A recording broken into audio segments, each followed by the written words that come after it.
I want to give a big thank you to our moderator and panelists who are all MG100 fellows.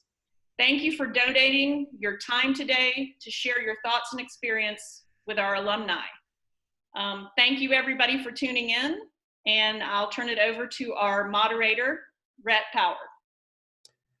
Hello everyone, thank you for joining us today. And I want to thank the U.S. Embassy in Brazil and the State Department for allowing us and giving us this platform to be with you today.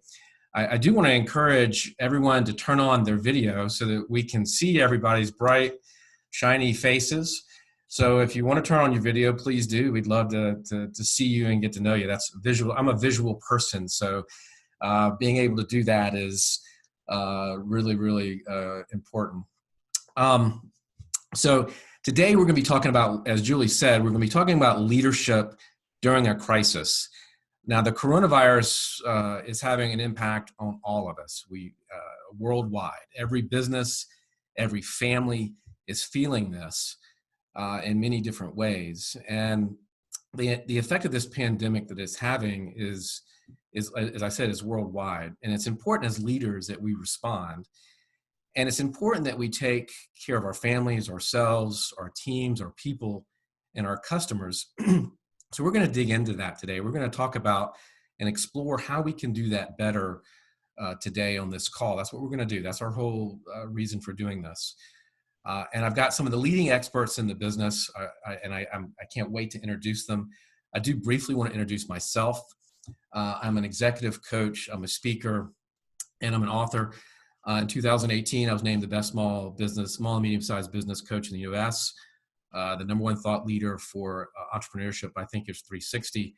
I write for Forbes and Inc. magazine and Thrive Global, and I host a daily LinkedIn Live show where I host today's business leaders, and we try to find out their secrets to success. I also have a third book coming out this fall on how we talk to ourselves, self-talk. I want to introduce our panel today, and I'm really excited about this because these three people are colleagues, and I can't wait to introduce them to you. Sally Helgesen is an author, speaker, and consultant. She's a champion of women's leaders and identified by Forbes as the world's premier expert on women's leadership. Her latest book, How Women Rise, written with good friend and a mentor to all of us, Marshall Goldsmith, explores the behaviors likely to get in women's way as they seek advancement and it gives other powerful solutions to help women realize their full potential. Her groundbreaking book, The Web of Inclusion, was called by the Wall Street Journal as it was called one of the best books on leadership ever, and is credited with bringing the language of inclusion into business. Richie Norton, who has joined us, is an award-winning author of the book, The Power of Starting Something Stupid, and Resumes Are Dead and What to Do About It. He is a serial entrepreneur and is founder of the Global Consulting Circle, which helps create scale business models for venture-backed startups and strategy for private equity entry and exit. He is co-founder of Product, which helps entrepreneurs turn ideas into profitable products with global sourcing and end-to-end supply chain, which is fascinating. And I'm sure Richie's going to share some of that with us today. Fiona Macaulay is a seasoned social entrepreneur. She's CEO and founder of the Wild Network, Women's Innovators and Leaders Network. She founded and led for a decade the Youth Economic Opportunities Network. She scaled it to be the world's largest sustained network of stakeholders, working on youth workforce development, financial inclusion, and enterprise creation. She is credited with playing a leading role in professionalizing the youth development sector. Fiona is currently the entrepreneur in residence at Georgetown University's McDonough School of Business in Washington, D.C., and she provides executive leadership coaching at Dartmouth Tuck School of Business. Thank you guys for joining us, my panelists. And I do want to take a few seconds to talk about the rules of the road today. Number one, please keep your feed on mute so that we drown out we don't have any background noise. And secondly, ask questions. That's why we're here. So please ask your questions. I would ask you to type them in the chat box. If you go down to the bottom of your screen on Zoom, you'll see something that says chat, and then you'll have a screen that pops up on the right-hand side. Please type your questions into that. Don't be shy. That's why we're here. Now, I want to start off by asking each of our panelists to talk for a few minutes on leadership today. What is important in this crisis? What is their take on this crisis? What is their take on what we should be doing as leaders? And just to give us sort of a broad view of their feelings and what they're thinking now, and how you can be the best you can be in this sort of interesting time that we're all in and that we're all facing. So, Sally, do you mind if I start with you? Unmute. I don't mind. I'm happy to start, Rhett. Thank you so much for having me here. It's a real pleasure. Especially, I was supposed to be in Sao Paulo all last week doing about 4 workshops based on my book with Marshall, How Women Rise, which I happen to have the Brazilian edition right here. So we've been, that's been doing very well in Brazil. So I was supposed to be doing these workshops.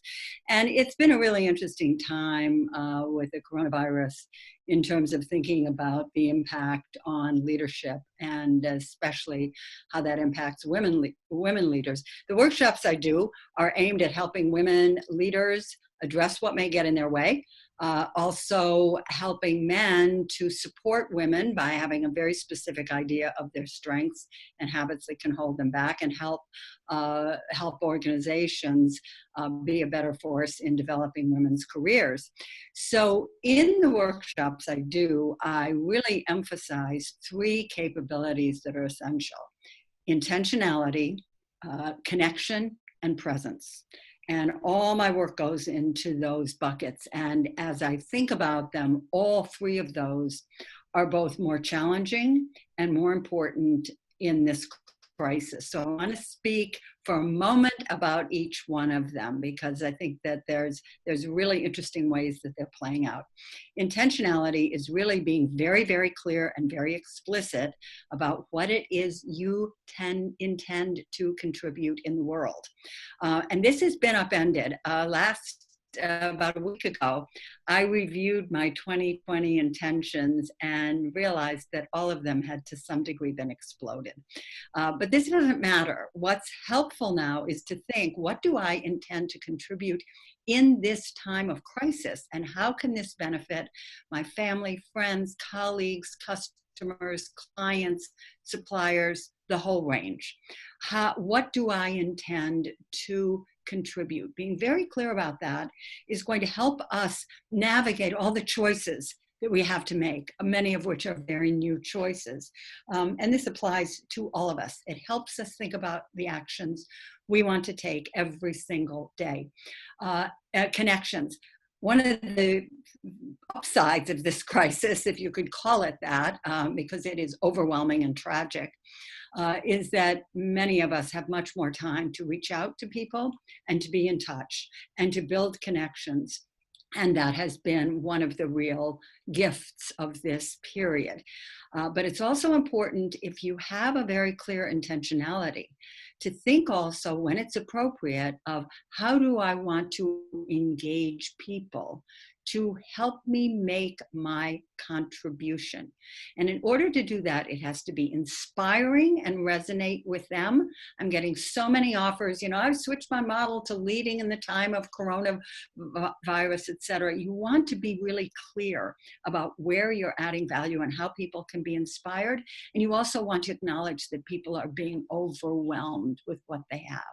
And finally, I just want to say a word about presence, which is really, really key in this period. Presence is probably the toughest, because presence requires being able to mitigate distraction. And every one of us is distracted now by what is going on. It's very difficult to navigate. Many of us are also distracted by working at home. And that requires different kinds of skills and approaches. So we have new demands also from customers, clients, et cetera. The most important thing, I believe, and I think we're really going to be tested in this period in terms of maintaining presence, is to have clear policies in place for what you're trying, that support what you're trying to achieve, and to share what these policies are. Think through, what do you need that protects your time, that protects your ability to be reflective, that that protects your ability to have sufficient bandwidth, and then be as clear as you can about what you need. Do this with your family as well as with the people that you work with. It requires some speaking up.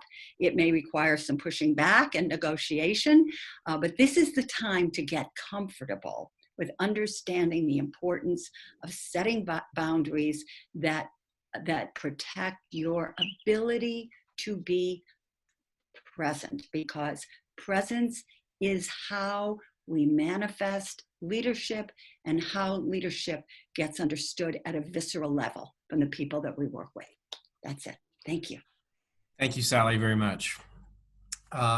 Fiona, do you mind going next? No, I'd love to go. I'd love to go next. So this is wonderful to be on the Zoom call with all of you entrepreneurs. I really feel like I'm among my people, and seeing all of you people who make it happen, who are change makers in this world, this really makes my day. So thank you for this opportunity to connect with you. I'd love to kind of check in with you all and do some interactivity here. I want to list some characteristics of entrepreneurs, social entrepreneurs, social innovators. And if I say a characteristic and you think, yes, that applies to me, if you could just like hold up a finger. Okay, so if I say a characteristic that applies to you, just hold up a finger. And Rhett, Sally, and Richie, Julie, I invite you to participate as well. All right, who here has a lot of grit? Who is someone that can keep going no matter what's in front of them? Okay, awesome. Who here has a sense of ownership over the work that they're doing, over the problems they're solving and the change that they make? Who has a real sense of ownership over what they're doing? Okay, awesome. Who here can sometimes be overly optimistic? You are so convinced that the change you are making in the world is important, that the product you're bringing to market is needed, that, you know, sometimes you just like can't believe everyone doesn't agree with you. Yeah, okay. Awesome. So who here sometimes feels a little bit impatient? Like, why is change not happening as fast as it should be? Okay. Who here can sometimes engage in some negative self-talk? You're like, you're not like, and I'll share some of my negative self-talk. I'm not moving fast enough. I'm not getting people on board fast enough. You know, this kind of like, I should have run that meeting better. Anyone ever have that? Have a little of that negative self-talk? Rhett, you're a two-hander there. Yep. Okay. Thanks, Yvonne. I see you. Rainam, awesome. Janine, Flavia. Okay. So, you know, as I said at the start, I felt like I was amongst my tribe of entrepreneurs. And now I know from all of us waving at each other that I truly am. So I want to share these characteristics of entrepreneurs that you have. You know, these really are superpowers. And as you know from the people around you, not everybody has the grit, the determination, the drive, the vision that you have. And so I really want to congratulate you for, you know, being entrepreneurs and the change makers that you are. And what I've experienced is that these superpowers can sometimes also be kryptonite. So if anyone's familiar with the Superman hero, you know, Superman's got all these characteristics that set this person apart from others.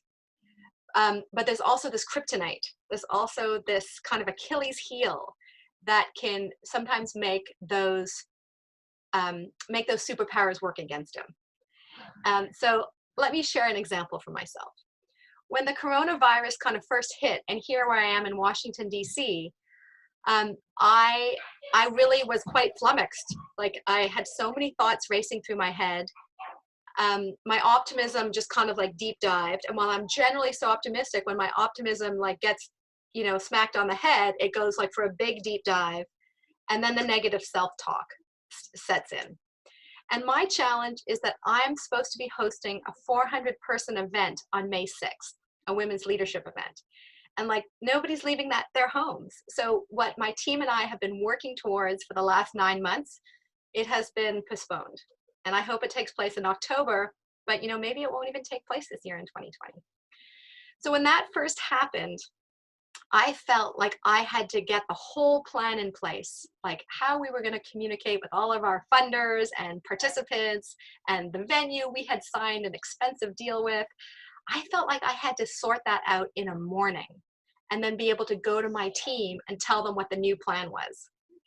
And that just made me even more crazy, like more negative self-talk, more spiraling down. And the lesson that I learned, that I have learned before, but maybe like me, sometimes I have to experience lessons again and again, is that I didn't need to sort out that whole problem by myself.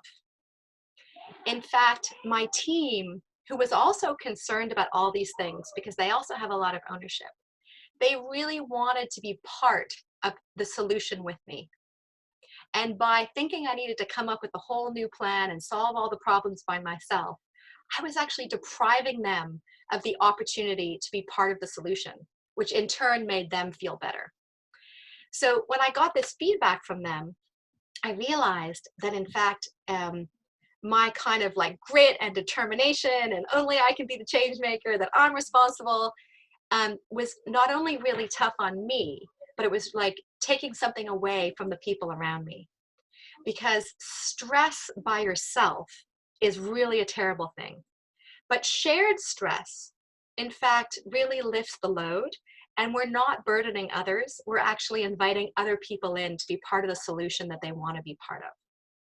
So as we go through the ups and downs, that we know are going to continue to come, we know that we're already dealing with customers and sales and cash flow and like innovation, right? We're already dealing with that. And now we have all this uncertainty. So I want to invite you incredible group of people, you incredible entrepreneurs, to make sure that you are giving people the gift of your team members, your stakeholders. Give them the gift of bringing them into some of the problems that you're seeking to solve, because they wanna be part of it. And I would offer that when you share that responsibility, it actually becomes much easier on you. You end up with better solutions. And you know what? Part of that silver lining Sally talked about, it can also like actually be quite fun. Like I can't tell you how many laughs I've had rescheduling a 400-person event. So thank you. And like, here's to all of you. Just really admire everything you're doing. Thank you, Fiona, very, very much. That was fun. You always like to find your tribe. It's always nice to identify the people that you connect with and have so much in common with. If you are on the phone, please do mute if you're not muted, so that we can sort of minimize the background noise. Mr. Richie Norton. Hello, guys. How are you? Oi, tudo bem? Eu falo pouquinho de português. Eu morei em Fortaleza por 2 anos, então moro no Havaí agora. So for in English, I was just saying I'm Rich. I used to live in Brazil for a couple of years. I live in Hawaii. It's also 7 a.m. here. I didn't get any sleep. I'm super tired. Okay, so I actually do a ton of work in China. I go there at least 6 times a year. And so I actually knew about the coronavirus in early January. And my suppliers, people I work with, friends, people I've known for years, people I know, love, and trust, were reaching out to me to help them get supplies to China. And I said, you guys are the ones who make it. What are you talking about? And they started telling me what was happening. And so we started working all around the world, including in Brazil, to get supplies to China. And as an entrepreneur and starting all kinds of businesses and a coach, I started warning America about what was happening. Not that the government didn't know, but the people didn't. And at one point I wrote, the world will be, this is 2 months ago, I said, the world will be known as before coronavirus and after coronavirus. And when I said that, I got so much hate. I got dramatic hate. I got people saying that I was a fearmonger, that I can't believe you're making up these lies. And the reason I mention this to you is because if you are a leader, that means you see the future. It means you're predicting what's going to happen next, and it means you're preparing for your people for what's going to happen. People are like, hey, you need to be positive, you need to be optimistic. Well, of course you do. Like there's no doing anything unless there's at least a glimmer of hope. But courage isn't like always just rainbows and unicorns. Courage is actually being brave directly in the face of fear. Directly in the face of fear.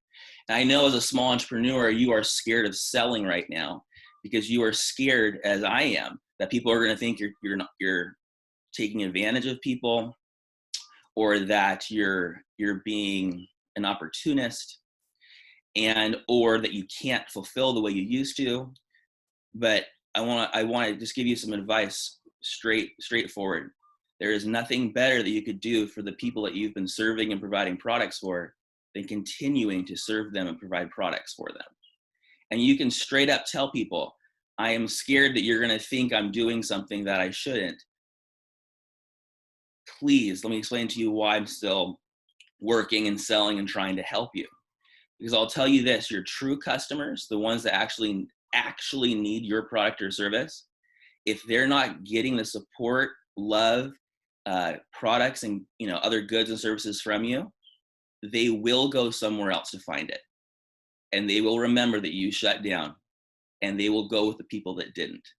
So if you want to create loyalty and you want to be a successful entrepreneur in times of crisis, you continue to do what you do, but you do it through the new lens of what's happening in the world right now. And any fear that you think that you have, you should say it out loud. They say, name it to tame it. Just say it out loud. And by doing it, you can start tackling it. One more thing. People say they have goals that they want to do something by the end of coronavirus or this or that. We don't know how long this is going to go. You can't think that way. Also, goals are also oftentimes, they're obviously important, but we're also naive in them. We don't always reach them. I can say I have a goal to write a book, and I'll always have a goal. But the minute I make a decision to write a book, the book is written. So you want to move from goal to decision as soon as possible. And when you don't know how to make a decision, a mentor taught me, ask a better question, get a better answer. Because your mind hates having an open gap. It's always seeking closure. So when you tell yourself, I can't because of the coronavirus, your brain is like a calculator, and your brain says, you're right, you can't. But if you tell your brain, I want to do this despite these challenges, now it leaves an open space in your mind for creativity to fall in, and forces your brain to seek that closure and find an answer. So times of crisis require creativity. It's the number one competency in times of crisis and uncertainty is creativity. And just as important is what's called discernment. If you can be creative and you can discern what's happening in the moment, and you can have that glimmer of hope in the future, and you don't tell your mind you can't, but you know you can, and you believe in your product and service so much that you're not going to quit. You're not going to quit on your people right now. You will find success, you will earn income, and you will support people. And even if you're donating your time and don't make $1 or a real, people will remember what you did and how they felt more than anything else. That's my piece for a second. Thanks. Thanks, Richie. Thank you very much. Welcome. So I want to start the panel part of this, and I wanted to ask a question. My first question to the panel is, what do our teams and our people need from us right now? And each one of you sort of hit on it a little bit, but I want to dig back into that question a little bit and find out what you think our teams, maybe even our family, what people need from us as leaders right now. And Sally, do you mind starting?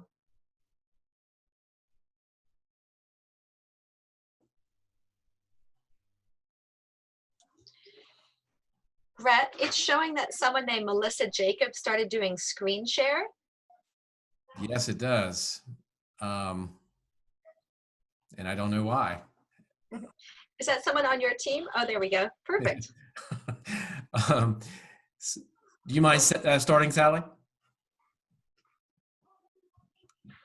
Oh, Sally, you're muted. You're unmuted. All right. Am I unmuted now? You're unmuted. You're good to go. Okay. I loved what the other panelists said. I think that what the people who work with us are looking for is for us to manage to balance being authentic and positive. Being positive is obviously key, because people who look to us and depend on us, if we're in a negative space, that is very destructive for them and for us and for what we're trying to contribute to the world. But I think it has to be tempered with some realism and a willingness to share what your fears are. I love how Richie talked about his, the pushback he got when he had the foresight to see, because of his experience and his connections, what was coming our way, and the courage he demonstrated in that. So I think that we want to, part of demonstrating courage is really thinking about, what is authentic in terms of what I am understanding and where I think this may be going, what I think may be happening for people. None of us know the answer, so we want to make that clear. Guys, I'm not quite, I don't know. Things are evolving and changing. But I think balancing positive and authentic, which as leaders we're called to do anyway, is really being challenged right now, because the reality is bleak and frightening and potentially overwhelming. And this is especially true for smaller businesses and entrepreneurs. It has that potential. So we want to find the positive, but stay real. And that means being in touch with what you are feeling rather than denying it, and finding a way to express that that's not, where you're not overwhelmed by emotion. Yeah. What do you think, Fiona? Well, I second everything that you said, Sally. So 100%. And I think empathy, so I guess 3 things I would like to share. I think empathy is incredibly important right now. You might be having a good day, but somebody that you're talking to, could be a customer, could be a team member, could be a consultant, may not be having a good day. I think many of us are having days like this. We're no longer can kind of commit to saying we're going to be like this every day. So empathy, asking people how they are, hearing what they say and empathizing is important at the really at the start, I find, of most conversations now. And if people are having a great day, then that's great too. That is definitely something to celebrate. So I think empathy, tapping into our empathy is extremely important. The second thing I would like to share that I'm finding very helpful is, because of juggling, having my children at home who are being homeschooled, upheavals at work, and then sometimes just feeling very anxious about the coronavirus environment, is that before I'm entering into conversations with people, I'm really taking a moment to think about how I want to show up. And it really takes only about 10 seconds, but it means actually stopping. And I have a little stop sign here on my screen that actually I have a little stop sign for myself. That's how do I want to show up, in this phone call? And taking a couple deep breaths and being intentional. So connecting to one of Sally's other points, being intentional about how I want to show up, I think is meaning that I'm showing up calmer and positive and really listening to the person in front of me. So I think that gives them a better experience. And then when I get off a Zoom call, right, because it's all on Zoom now or the phone, I also feel great about how I showed up. So that's very good for warding off that negative self-talk that might otherwise come, if I'm short-tempered on the phone, or if I'm cutting someone off or not really focused on what they're saying.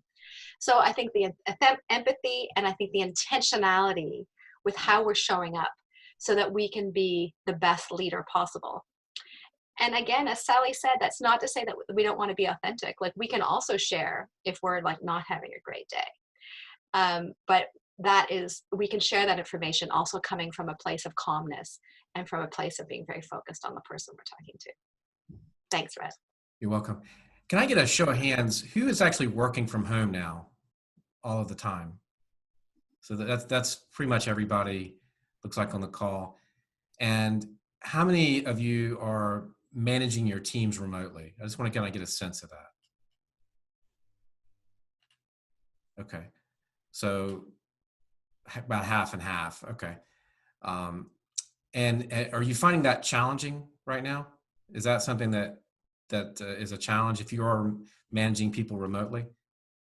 You can raise your hands. Okay. All right, I just want to get a sense of that. Richie, what do you think people need from us as leaders right now? Thank you. I love everything you said, Sally and Fiona, and thanks, Rhett. And I totally agree. And I also love, I think that both Sally and Fiona and Rhett, all three of them, they're demonstrating how to show the empathy. Even with these questions, as you raise your hand, we're all of a sudden going, oh, me too. I'm not alone. Like, this is going to be okay. Or it's not okay, but at least we're in it together, right? How many of you are actually either a little bit scared or fearful of the unknown, or maybe you have someone on your team that's a little bit scared or fearful of the unknown? Sure, everybody, right? Okay. Yeah. I think it's important to recognize that in your organization as a leader, and also let's just be certain, like, I don't know, on this call, you might be the leader of your organization, but you might not be the number one person at the top. Leadership is not a position, it's a choice, right? So you're always influencing people. And even sometimes people at the top, they're constrained in what they say and do because of perception or because of regulation. Who knows what the situation is. But I think what's super important for you on this call is instilling trust, both in you and in them, and also in the situation. It's very important to be able to remember that you can say, I am scared too. And to also, when they wonder what the future is, you already know their mind's going to the worst case scenario. And we always avoid going to the worst case scenario. Don't say, let's talk about the worst case scenario. I don't think it's going to happen. Let's talk about what we're going to do if it's going to hit the worst case scenario. And you go, but best case scenario? What if we did this? And you talk about the best case scenario. And maybe you fall somewhere in the middle and you get those goals and those decisions going. But at least everyone's like on the same page. And this is trust. One of the reasons everything is slowing down and getting harder is not just being quarantined. It's because people don't trust what's going to happen next. And you can say, I also don't know what's going to happen next. But if we don't know anything and don't do anything, it will be worse than trying. So you want to show your people the darkness of the night, as they say, and the brightness of the day. And through that trust building process and throwing empathy and being authentic and facing what's right in front of you, say it out loud with them so that they can feel part of the team and not alone. Let's be super real. People are not themselves right now. Even if they're putting on a front, none of us are ourselves right now. And neither are your people. And you're in your home, your spouse is sad, your kids are wild, they can't go outside and do the things they normally did. You're trying to save the world. You don't have to be the hero, always. And it's okay, even when you're trying to be your best, to break down and take a nap and relax. Because the psychological safety is everything. You need those breaks. So take care of yourself. Confront the darkness of the night, show them the brightness of the day, and instill that trust. And I think you'll be able to be a more effective leader. Thank you, Richie. That's so true. I have a question that I thought was really interesting that I want to get to, and it's from Marcella. I hope I pronounced. I think that's right, Marcella. How to be positive when you are afraid? Should pretending be an option? Whoever would like to take that to start would be fine. Sally, yeah, I'm happy to go ahead. I think I'm unmuted. And that's a great question, Marcella. I think many of us are thinking about that. And I think the key themes we've talked about is being authentic. Like, it's okay to express your fear. I think what's important is sort of what I was mentioning a moment ago about you can be afraid and express your fear in a calm and measured way, right? You can express your emotions in a calm and measured way. And as leaders, that's something we're striving to always do. It becomes a bit harder in times of crisis, but it also becomes more paramount, more important in times of crisis. So expressing your feelings is important, I think, for your mental health. It connects your authenticity, and it lets your team know that they're not alone. But I think it really has to do with the delivery about it. And I'd love to add one more thing, Rhett, about the positivity. Yeah. I think, and I'm just going to even ask you all here now, like, what is a silver lining? So I'll because I know our participants are muted, but I'm going to ask Sally and Richie to quickly answer. Actually, let's hear from Julie. Let's hear from Julie and you too, Julie. So very quickly, what is a silver lining of you from the last 2 or 3 weeks from this coronavirus period? And I'll kick off by saying a silver lining for me is that I miss my kids during the day. And so I have gotten to like spend more of them and kind of learn more about like how they do their reading and how they're learning the math. So while it's far from perfect, as I said to them now, the school they go to is not as good as the one they used to go to. It has been a silver lining for me. So let's hear from Julie, then Richie, then Sally. I agree with you. I think more time with kids and family, but one thing I have found to be a silver lining is reconnecting with people that I haven't really taken the time to connect with for a long time. So checking in with them, seeing how they're doing. It's been a great opportunity. It makes me realize I need to do that. You don't have to have a crisis to do that, and I should be doing it anyway. But that's a silver lining, is being more connected to people who are far away. Thank you, Julie. That's beautiful. Richie, what's your silver lining? Thank you.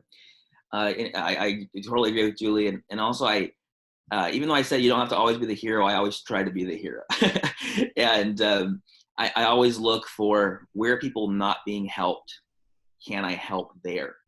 And so I've seen lots of opportunities for helping others, and not just in working with governments and hospitals and with senior homes and people in industry that need medical equipment, which is something obvious, but like the little things, like, being there for my family, being there for my business partners, being there for my customers in ways I never have been able to show up because the situation didn't exist.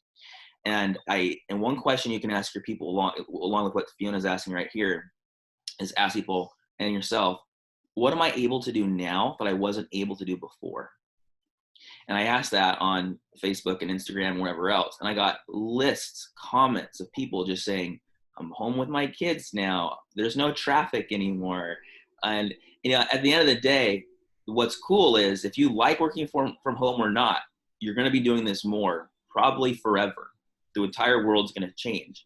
So I see it as a silver lining is we get to finally put it into practice, change our behavior in a way that's consistent with sometimes our greatest values. Yeah. There's a huge silver lining in that. No, that's awesome. So Sally, we'll come to you in a sec. But I'm curious, like from all of us on the video, like as you hear people talking about the positive, like do you have a positive feeling in you? You can just show me with like a wave of your finger. Like, do you have a sense of positivity? Thanks, Juan. Thanks, Marcella, Luis, Juan, Pedro, Tulio. Thank you. So I wanted to do that practical exercise because it's amazing how talking about positive things makes us feel more positive. So a moment ago I'd said, starting with talking to people to check in with how they are. Something you could incorporate into your empathetic check-in is also asking for people something positive. Usually not right off the bat because people need to let you know where they're at, but sort of transitioning into also providing time to talk about the positive, I think can feel really good. And with Rhett's permission, we'll just hear Sally's positive thing before you move on with your next question. I did want to say, Fiona, I think that's a really good way when you're doing Zoom meetings or you're doing your check-ins with your people. I think that's a really good point, takeaway point, because I think it's a great way to ask them how they're doing and get them thinking in that positive way. So I think that's brilliant. Thank you. Yeah, Fiona, I just loved what you did. I mean, I found it very helpful. Personally, I felt it helpful in thinking about a couple, workshops that I'm going to be doing virtually. It's a wonderful way to approach that. My positive silver linings are like Julie. I am connecting with people. I connect with people I went to high school with. I connect with people I've worked with over the last 25 years, and that has been very, very meaningful to me. Very helpful. And the other thing is really, getting used to being in this virtual world has been fantastic, because the last 2 years I've been home 5 weeks a year. And I have loved it, but I'm seeing that there are other ways I can deliver what I have to the world. And so I think going forward, once we're out of this, which could be a year, going forward, I'll be doing more of that, and I'll be, in one place more often, and then that will give me more time to stay connected. So certainly for myself, I do see a silver lining here. Thank you, Sally. That was beautiful. And you have a beautiful home place to do that and enjoy. So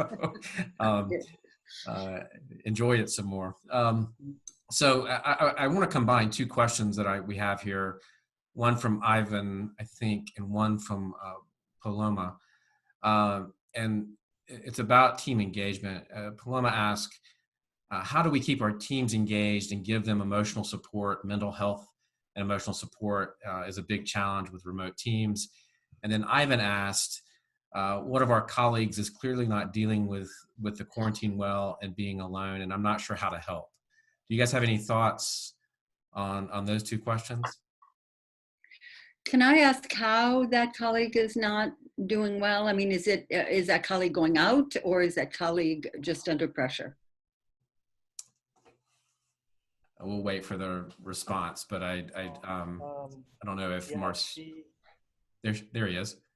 Yeah, she's kind of feeling trapped at home with no contact to friends and family. So it's been really hard for her to she's just struggling. She's in therapy and everything, but I don't know how, as her manager, I can support her at this moment. Like, I'm clearly not giving her much to do because I don't want to overwhelm her or ask her to be productive, but I also would like other ways on how to be supportive. Thanks, Ivan. I'll let someone else take that. I just wanted to clarify, maybe Richie or Fiona. Yeah. I think, Ivan, I'm curious, we've talked about some techniques, over the last 20 minutes or so. What could you imagine taking forward with your colleague? Yeah, I will definitely try to do more calls with her. I really enjoyed the positive intentions exercise and the silver lining. So I think this could be helpful. And I don't know, I'm really, like, I asked her if she's doing any hobbies or if she's being busy or resting, but she didn't engage so much in the conversation. So I don't know how to step in, what should I do as a manager? What should I let her deal with her therapist, or, Yeah. You might ask her a couple questions and then give her time. When I started off by talking about intention and what we intend to contribute as leaders, but what we intend to contribute in this time of confusion. That's a kind of question, what do you feel called to do in this time? That's a very deep question. And, trying to get a quick answer is probably not a great idea, but I would give her maybe 3 questions and say, I'd like you to think about these over the next few days. and then get back to me with some answers and let's discuss them, because I think that that will both deepen what you're talking about, but give it some specificity and some idea in a positive frame. You know, what do you intend to contribute is a positive frame. Okay. It's obvious that you care a lot. He stated that he was ousted from Grey's Anatomy in 2006. I don't think I'm watching Grey's Anatomy. I don't know what that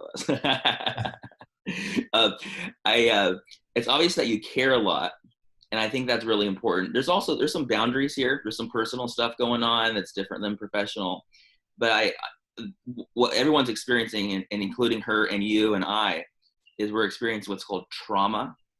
And I know we all know this word, but I suggest just Googling it and looking up the word trauma and all the signs of it and how to deal with it, for sure.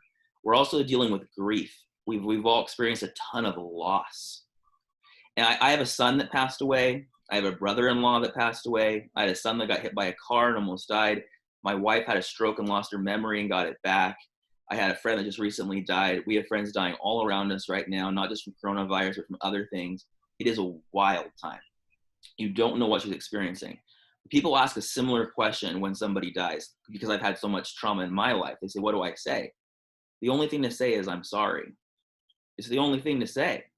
Because every time you try to even be empathic, they then see it like, oh, you don't know how I'm feeling, right? There's weirdness. Tell her you're sorry. Do some Zoom calls, maybe like with your team, so she can feel part of the group again. You know, and all the things that Sally and Fiona said, of course. But also give her the grace to say, also, if you don't want to show up and you want to just relax, there's no pressure from us right here. It's totally cool. We got you. We got your back. It's going to be good. No worries. Reach out whenever. We'll check in. If you want to get on, cool. If you don't, whatever. And then let her do her thing with her psychologist and therapist and her friends and family, because that's where she's going to get the most help on that side of it anyways. And that's where she's focused probably, right? Right. Yeah. I mean, that's probably the biggest concern in her world right now. 100%. I think that's a great segue into a question that I have. How do we look at productivity right now? Because I think there are a couple schools of thought, right? There is the school of thought that you have to keep people busy because they want to be busy. Or maybe in her case, she needs time to process, because we're all processing this and we all process things in different ways. So what do you guys, what's your take on productivity, and how do we talk about it with our teams, I guess? And what does it mean even in today's, what does it even mean right now? Who would like to take that on? Sally? I'll take it because it relates to, I've had about 14 calls in the last 2 weeks from leaders whose problem has been that the person, the big positional leader that they report to is trying to be as productive as possible and pretend it's business as usual. And what these people are dealing with is, they've got people who work for them who are homeschooling 3 children, and the big boss sends out a directive, I need X, Y, and Z by 5 o'clock today. And one of the women will respond, I can get it to you by 7:30. I've got 4 kids I'm homeschooling. And this guy will call her and say, this is not acceptable. We need to maintain maximum productivity.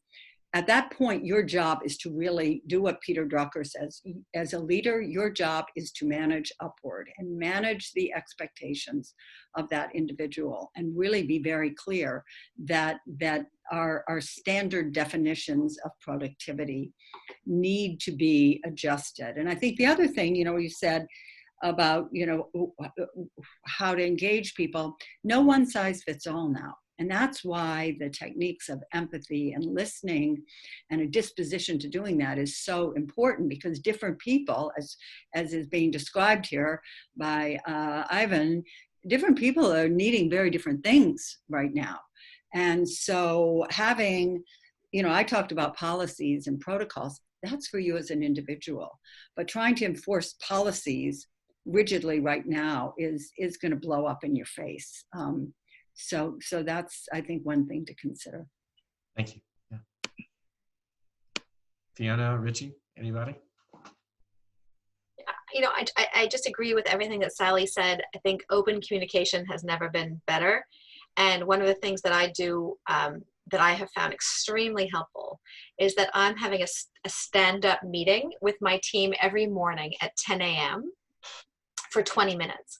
So sometimes the meetings, you know, can need to be longer, but by having us all check in every morning at 10 to share what it is that we're accomplishing that day, with things changing so quickly, it's just been very useful the way that stand-up meetings are for startups. I mean, I'm not a startup, but you know, stand-up meetings when you're innovating or things are moving quickly have always been a go-to. So right now things are moving quickly, right? Things are changing. So I'm finding the stand-up meeting extremely helpful. And I think by people saying like, here's what I'm committing to doing today, it's actually putting the power in their hands to say, well, like, what can I do today? Given the tempo of my kids, given the tempo of my partner, given my tempo, you know, people are just having a chance to say what they can commit to that day.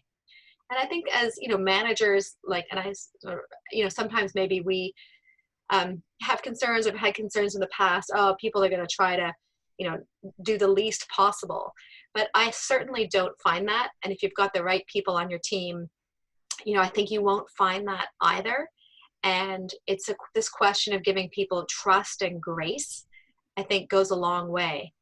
And remembering that the coronavirus is not going to last forever. And how we conduct ourselves as leaders, the grace that we give people and the support that we give them, that is going to come back to us, whether people are employees or, you know, customers or vendors. So let's remember that we're in these relationships for the long haul. Totally agree, and it's beautiful. It's exactly, and I love the context also that Sally gave there. What if your boss is putting pressure on you can't, and how do you manage up and all of that? One thing to remember, just you think of the word like just internally, just look directly. Productivity is a product, and so whatever it is, at the end of the day, the goal of being productivity is producing. It's an output. The show falls 8 in a minute. So one way to be more productive is actually to manage your time better. And I'm not really a fan of actually managing your time because I think that you have all the time in the world. It's more about focusing on what happens right before the product is produced. Because you already know, all of us know, nothing really gets done until there's like a deadline or a due date, and we pull off heroic efforts at midnight to get it done, which means we're most productive as we procrastinate right at the very, very, very end. What that means is, using that Pareto principle, the 80-20 rule, 80% of your normal time isn't actually all that productive. You're putting out fires that didn't even need to be put out. So if you start asking yourself, what do I actually have to do? And if I call it, you eliminate the things you actually don't, then you delegate the things that you don't want to do if possible, and outsource or pay someone else if possible to do the things you don't want to do, and focus on the one singular or few very small things that you can do specifically to produce the product, the output that someone wants. You will collapse your time from 8 hours a day to 1 hour a day. You already know that an 8 hour day is really just a 1 hour day, just stretched out for 8 hours. You know that. So just collapse it and do the 1 hour that actually is necessary. Okay, so final round, final real quick round, 1 minute, 1 or 2 minutes, and then we have to wrap it up.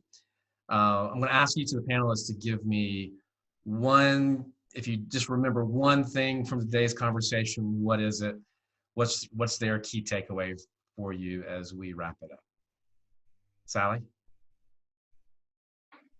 My key takeaway was really from Fiona, where she said that she asks herself, and it takes about 10 seconds, how do I want to show up for this moment, for this call, for this person that's in front of me? And I'm accustomed to doing that when we have a webinar or a program like this. Not so accustomed to doing that at home or with people I'm really close to.